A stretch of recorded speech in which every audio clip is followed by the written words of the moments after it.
Namo Myoho Renge Kyo, Namo Myoho Renge Kyo, Namo Myoho Renge Kyo. Hello, good friends. Thank you for being here. Thank you for your practice. We are continuing with, chapter 15, Bodhisattvas from beneath the earth, or springing up from beneath the earth, or springing up from under the Saha world, or you and me. You and me, the future bodhisattvas, the bodhisattvas to come, the bodhisattvas who have been a part of the energy that is in formations to express in the realm of form we human beings with sentient minds to perceive the true nature of the cosmos of which we are instantiated.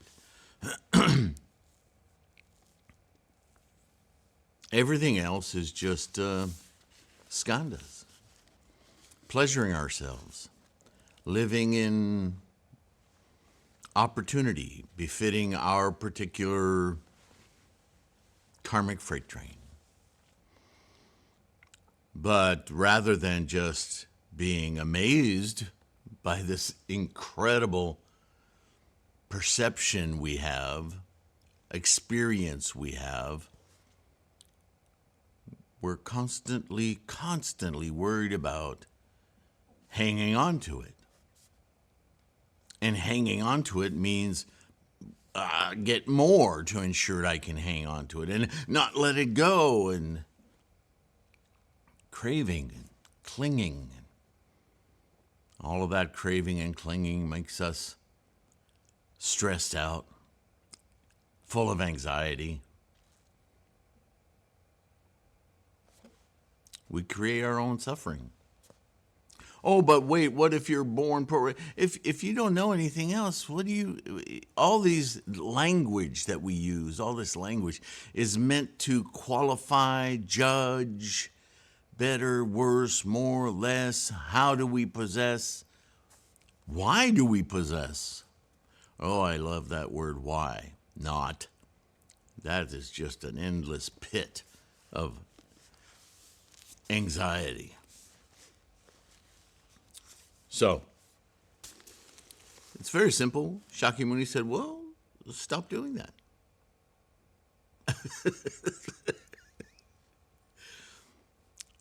Just realize that we're all momentum. Nothing is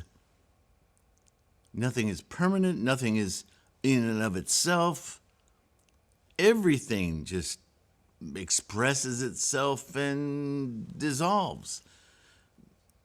All of it is just an expression of potential. Rather than worrying about it, get fully engaged in it. Be in a state of wonder at how it's all, not even how, just experience it happening. Life. And anyone who isn't easily identifiable, once you do that, do this, my friend, right? Compassion. Learn how to let it go.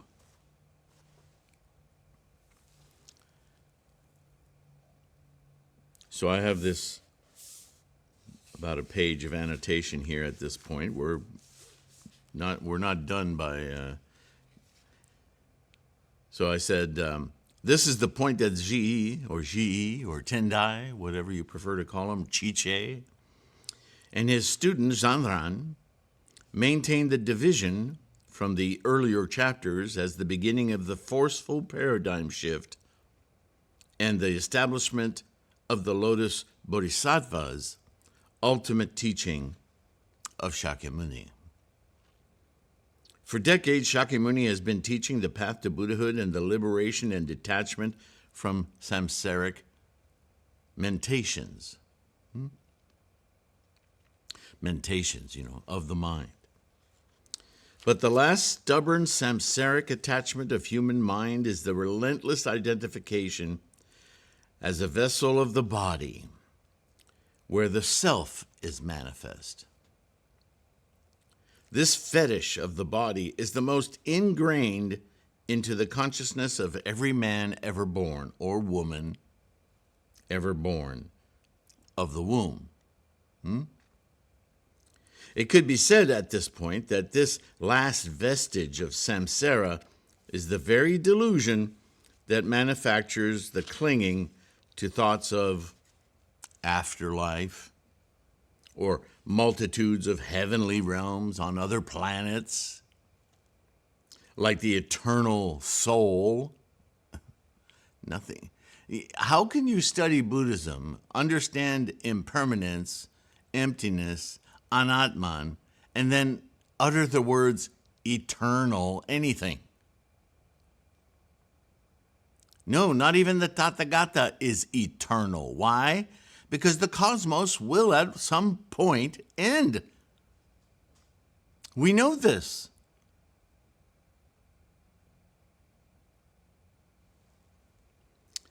So too, with these early students of Buddhism, did they relentlessly adhere to this religious magical thinking, even though Shakyamuni spent so much time teaching impermanence and emptiness and anatman, etc. Now, however, the kid gloves come off. And this delusion must be destroyed if the real teaching has any chance of surviving now and into the future. So, most people who read this and groups would tell you that Buddhism's all well and good until now, when it's in danger of being lost. It's always been in danger of being lost. That's a constant theme in Buddhism. Why? Because it takes work to do this. It's difficult to, what does Shakyamuni say? Accept and understand. And, humans, we don't particularly like difficulty.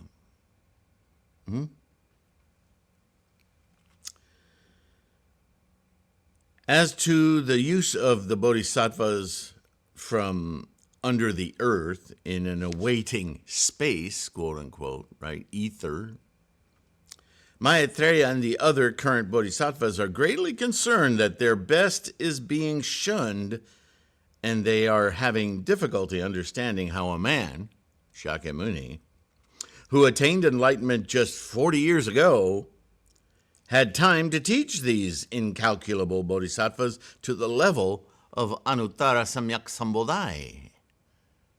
How is this possible? Oh, you have no problems thinking of yourself reincarnated 50 million times, but how is this possible?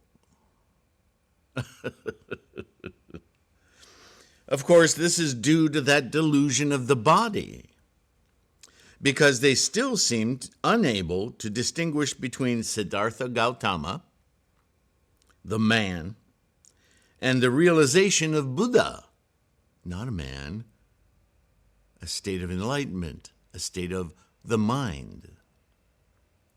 Still treating Shakyamuni as though he were the one and the only Buddha in the universe, rather than seeing him as a voice for, a vehicle for teaching the universal Buddha-ness. Notice I didn't say eternal. Universal Buddha-ness, Tathagata. This leads right into the following chapter, with Shakyamuni explaining, using his time dilation techniques, that he, the Buddha, is a constant and timeless function of the cosmos, Tathagata. All right, we continue now with the chapter. Already in progress. Then the Bodhisattva Maitreya and the numberless bodhisattvas and others were seized with doubt and perplexity, wondering at this rare thing, and reflected thus, how has the world-honored one in so short a time instructed such innumerable, countless asamkayas of great bodhisattvas and caused them to abide in perfect enlightenment? And then they address the Buddha themselves. Right? They had this thought, They couldn't keep it to themselves, so they expressed it. How has the world-honored one, world-honored one, the Tathagata, when he was a prince, you mean Tathagata-ness, when you were Siddhartha Gautama, a prince, a man, left the Shakya palace, and not far from the city of Gaya took his seat on the wisdom terrace and attained to perfect enlightenment, like it happened in an afternoon, From that time, but 40 years have passed. Man, world-honored one, in so short a time, how have you done such a great Buddha deeds? All of these deeds, all of these instructions, all of these people. In 40 years? Come on. How'd you do this? What's the secret? What aren't you telling us?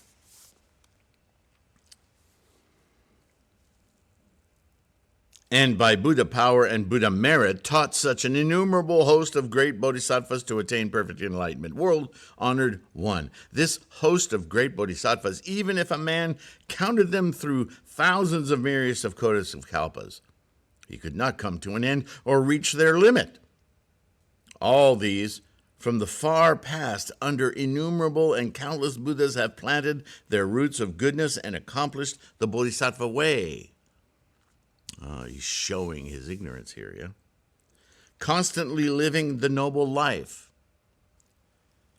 World-honored one, such a matter as this, the world will find hard to accept.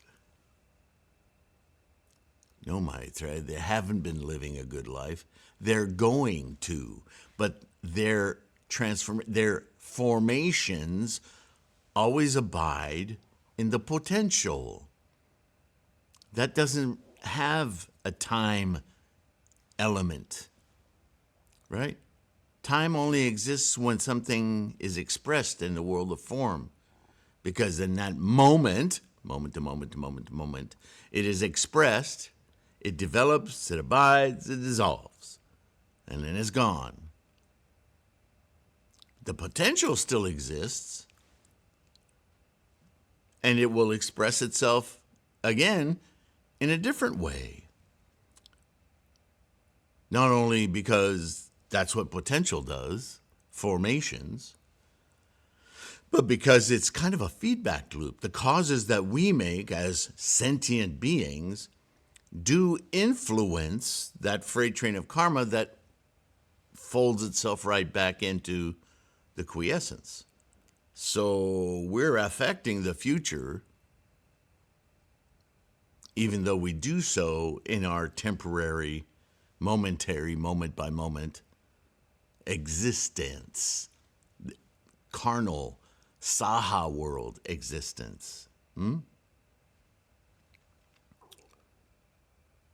It is just as if there were a man of fine complexion and black hair, 25 years old, who pointed to centenarians and said, "These are my sons."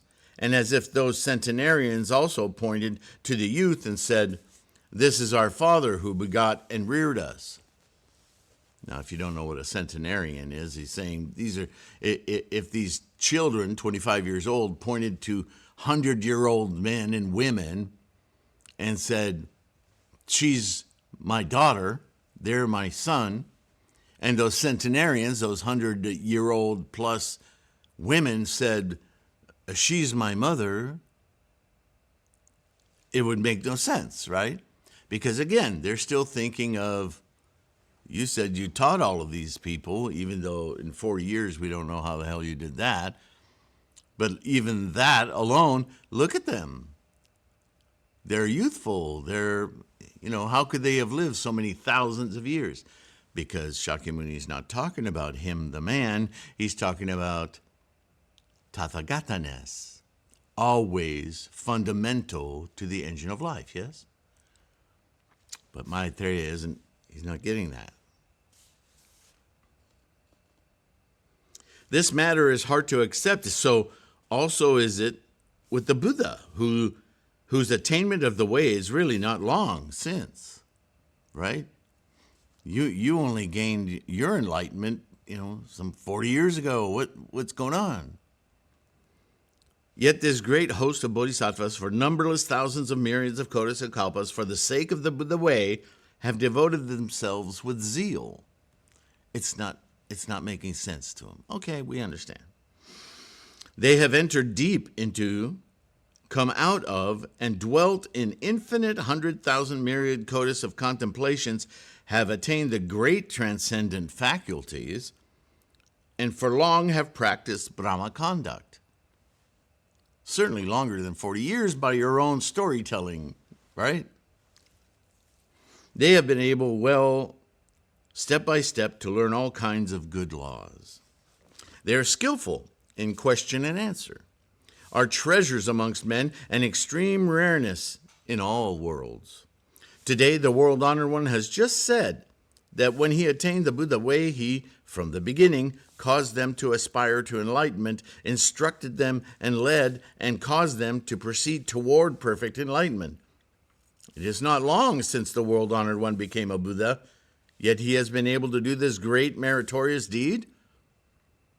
Though we still accept that what the Buddha opportunely taught and the words the Buddha uttered have never been false, and we're not calling you a liar, and also the Buddha's knowledge is all perceived by us, yet if newly converted bodhisattvas hear this statement after the Buddha's extinction, they may not receive it in resolve, and this will give rise to causes of wrong action, to the destruction of the law.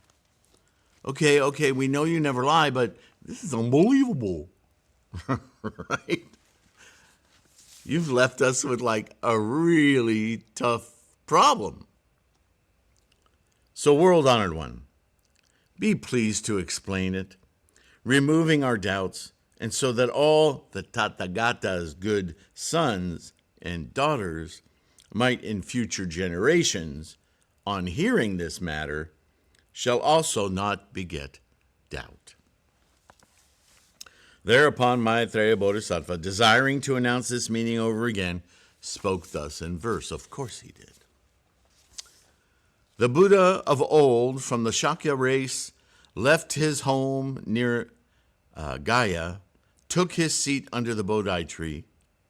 From then it has not been long. These sons and daughters of the Buddha, immeasurable in their number, have long pursued the Buddha way and are firm in transcendent wisdom power.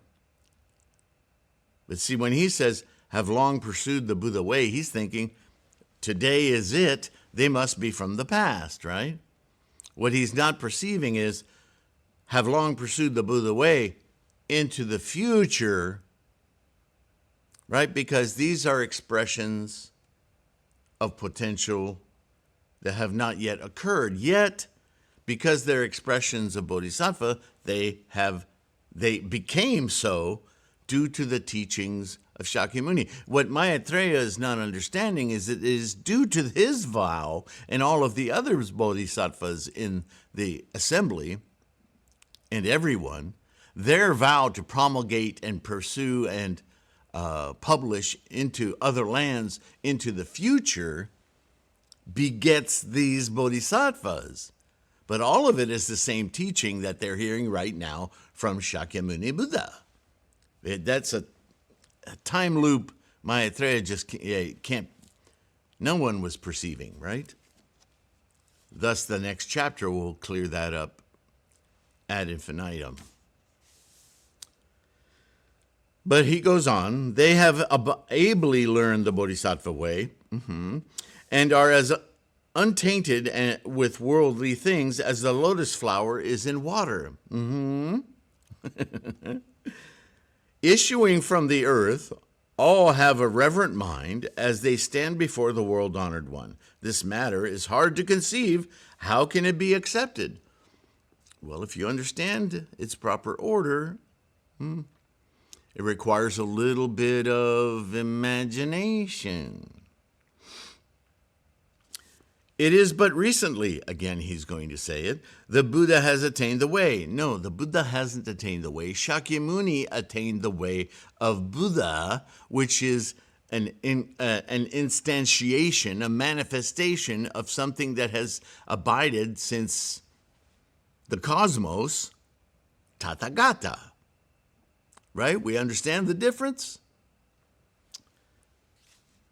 And the things he has accomplished abound. Be pleased to remove all doubts. We're confused. Help. Explain and tell us the real meaning. It is as if a young, strong man, just 25 years old, indicated a centenarian sons with white hair and wrinkled faces, saying, "These are begotten by me," and the sons also saying, "This is our father." The father young and the sons old, the whole world will not accept it. See, the timeline is, he's not getting past here. Talk about being attached to the past, yeah?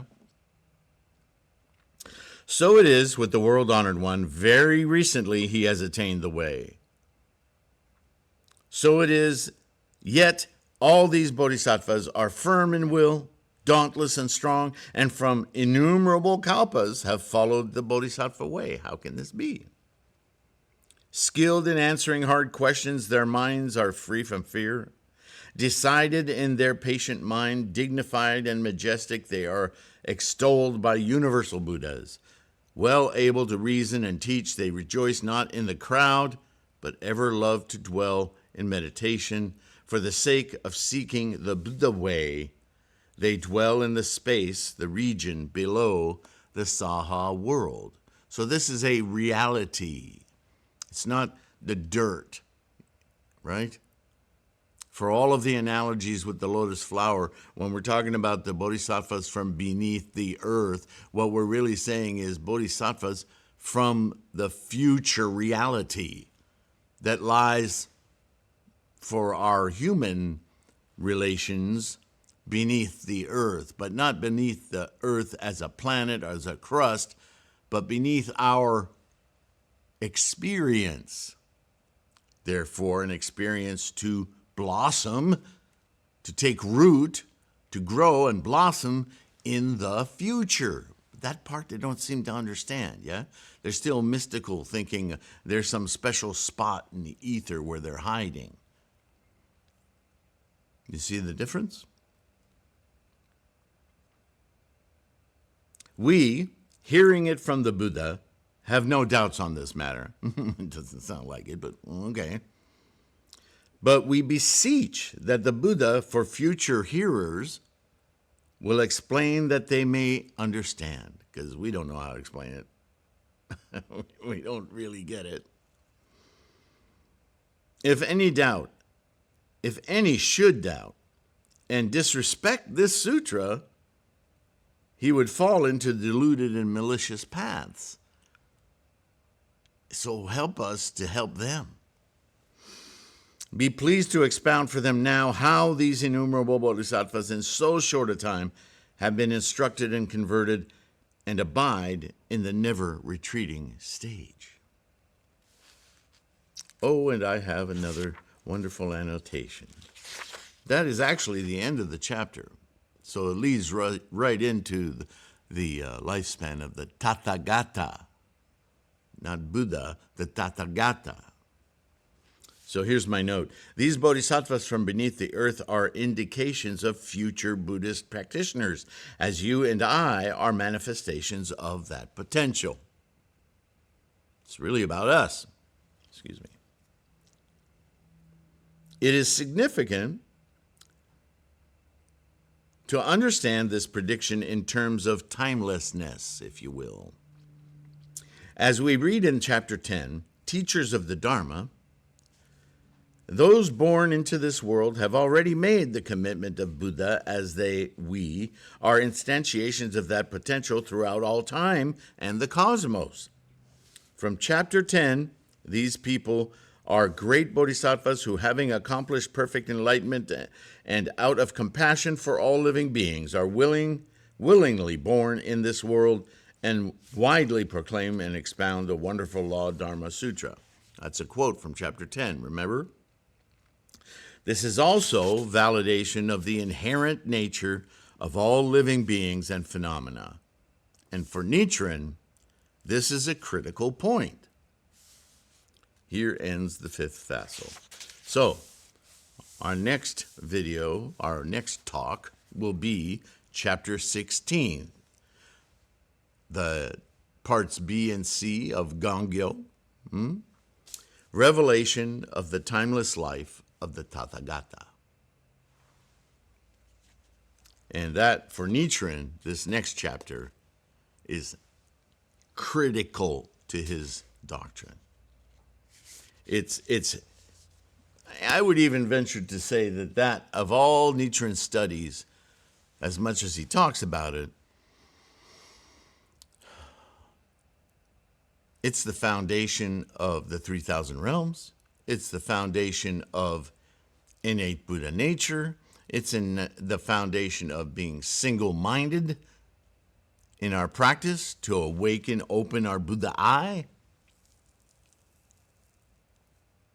Because Buddha is a human Saha world instantiation, experience of Tathagata, which is the foundation of the truth of all phenomena, is the engine of life, is the Tathagata, the formations.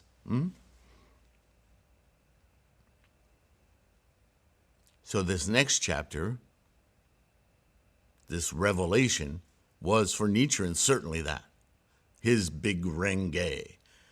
And then there was a sequence of renge after that, because everything else suddenly came together and made sense. For Nichiren, this entire teaching, and all of Shakyamuni's teachings, but the Lotus Sutra, with the help of his predecessors, right, Tengyo, Miaolo, Tendai, or Ji, Janran, Ji, the whole Tendai revolution in the exploration of the whole canon of Buddhism, right? In all of its translations and languages. Kumarajiva in China, translating these ancient texts from the Gandhara, or what is it?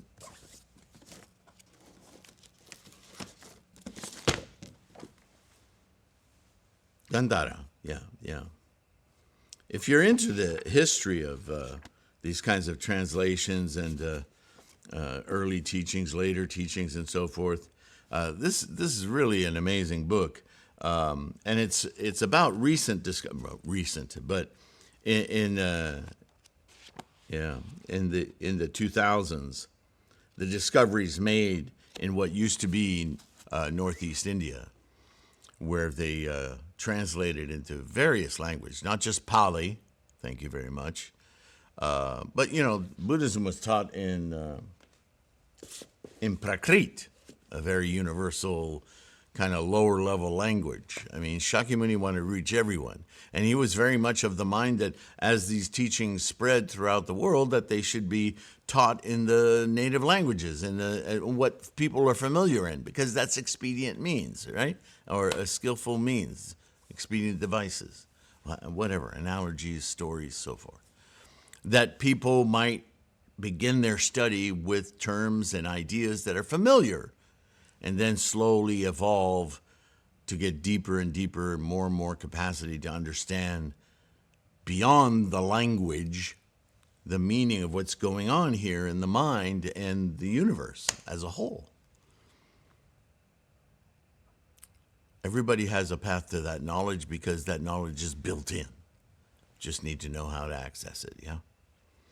It's amazing. Every time the more I read about Buddhism, the more I'm appreciative of this insight. It's just incredible.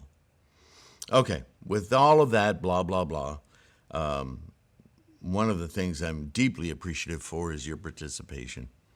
So thank you. Thank you for supporting, whether it's just liking and subscribing, which is a Bodhisattva act.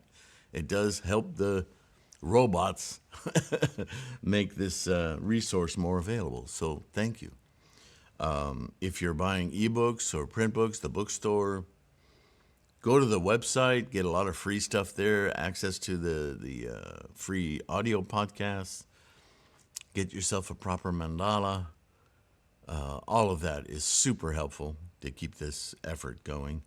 And those of you on Patreon, your patrons on Patreon, you're amazing. You are definitely universal worthy bodhisattvas, yeah? And some of you just go directly to PayPal. However you're doing it, your monthly donations from $1, $5, $10, whatever, $100, $300, whatever is comfortable for you to support this effort. I occasionally send free copies, PDF copies of books I'm writing and so forth to patrons. I'm always looking for ways to materially, but to help in your studies, right? Considering that you've already paid for it through your donations. So, but I so appreciate your work. It's found. I'm using this word too much today. I was going to say foundational, but it's fundamental to the survival of this effort. So thank you. And with all of that, more blah, blah, blah, I will let you go. Please take care of your health. Stay safe, and I will see you in the next one. Promise. Bye for now.